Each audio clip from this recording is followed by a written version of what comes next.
Hello friends, welcome to Health Bites. Today's topic is fresh air. Amazingly, this is what began our existence when God breathed the breath of life into Adam's lungs. How long can you live without air? Just a few minutes. In fact, without air, a person could have permanent brain damage within 5 minutes. First of all, what is it that makes fresh air different from other air? Well, fresh air is chemically different than the recirculated air that most people breathe. First of all, what is it that makes fresh air different from other air? Fresh air is chemically different than the recirculated air that most people breathe. The oxygen molecule in fresh air is negatively charged. And that negatively charged oxygen has many benefits, including improved concentration, alertness, and memory. And it can even improve your sleep and stabilize your nervous system. Air is important because it has oxygen, of course, and that is our body's most important physical need. When we breathe, the red blood cells pick up the oxygen from our lungs, and it is carried all over the body because all of our cells need oxygen. So the red blood cells then carry carbon dioxide back to the lungs, and this carbon dioxide is breathed out. But when air is breathed and rebreathed over and over again, the oxygen concentration decreases and the carbon dioxide and other waste increase. We live in such a great country here in the United States that allows people to capitalize on almost anything, even air.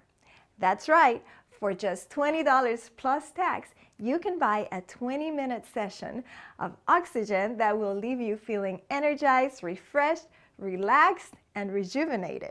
Well, that's at least according to Oxygenate, Oxygen Bar at the Mall of America in Minneapolis, Minnesota. I thought this was very interesting. I had to stop and take a few pictures, but I refused to pay for air.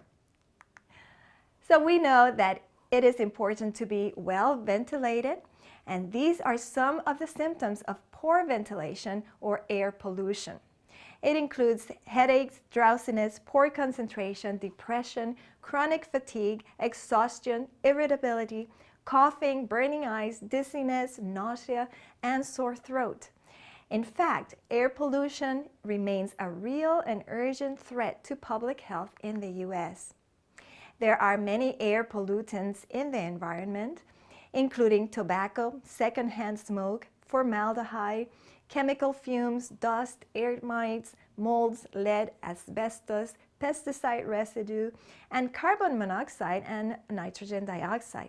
And these may come from gas ranges, fireplaces. And the carbon monoxide is bad, really bad, because it interferes with the ability of red blood cells to carry oxygen.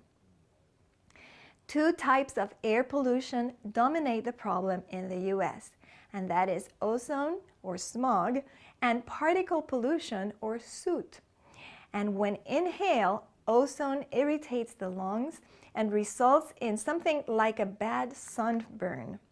And breathing in particle pollution can increase the risk of early death, heart attacks, strokes, and emergency room visits for people with asthma, cardiovascular disease, and diabetes. The American Lung Association puts out their annual State of the Air report, and they rank metropolitan areas into 3 categories by the level of ozone, year-round particle pollution, and short-term particle pollution. They say that 6 in 10 Americans live in areas with unhealthy levels of air pollution.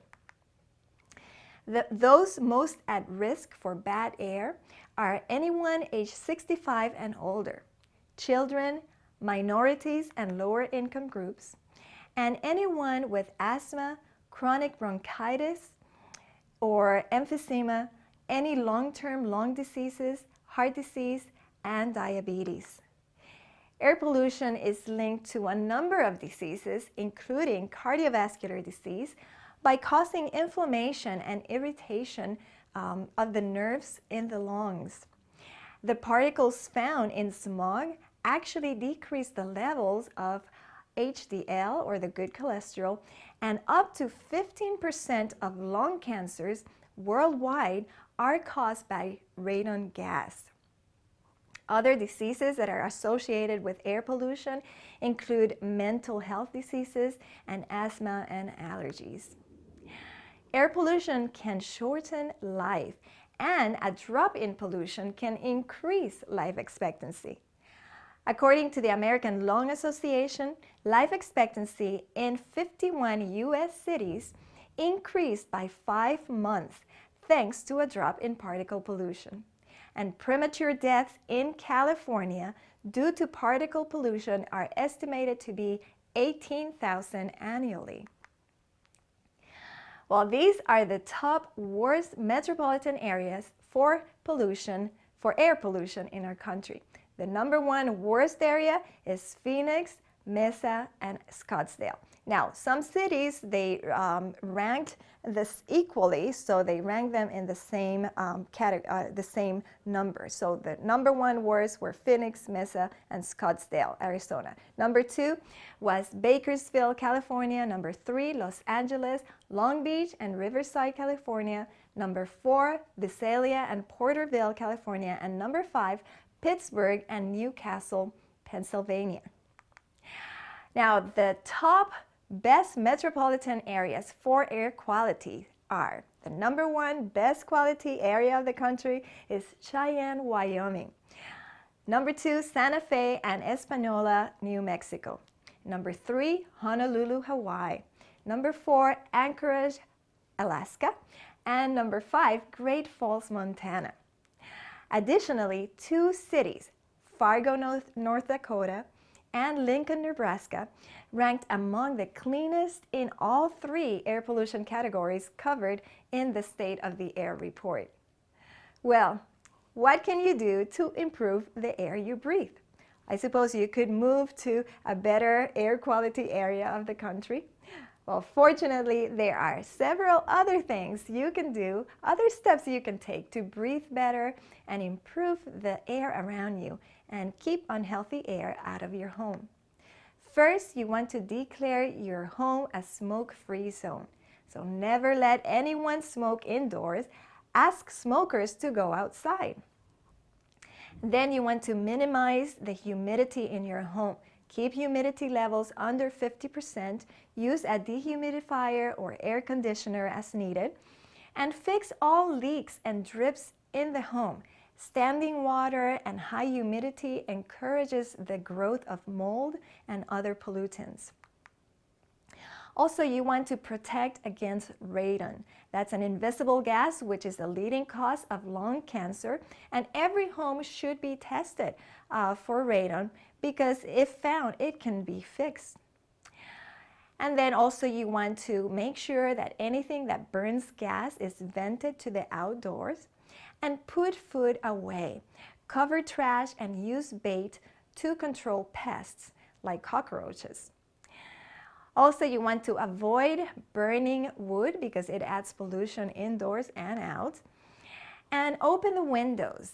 Get good cross ventilation and air out your home daily. You may want to do this in the morning or at night when it's less smoggy. And also exercise in the fresh air. Exercise increases circulation of oxygen-rich blood to all areas of your body, and that's going to result in more energy. You want to exercise maybe early in the morning hours. If you live too close to a bad air quality city, you may want to check out the daily air quality levels and pollution forecasts in your area, and avoid exercising outdoors when pollution levels are high. This is why maybe exercising in the morning might be better, because there's going to be less air pollution. But whenever you can, go to the fresh air in the country and the mountains, away from busy highway traffic. You can check air quality forecast online at airnow.gov, And check out your state's ranking at stateoftheair.org. Other things you can do to improve the air around you and how you can breathe better is to sit up straight with shoulders back. You'll be able to breathe deeper and better. So practice good posture. Also, you want to practice deep breathing.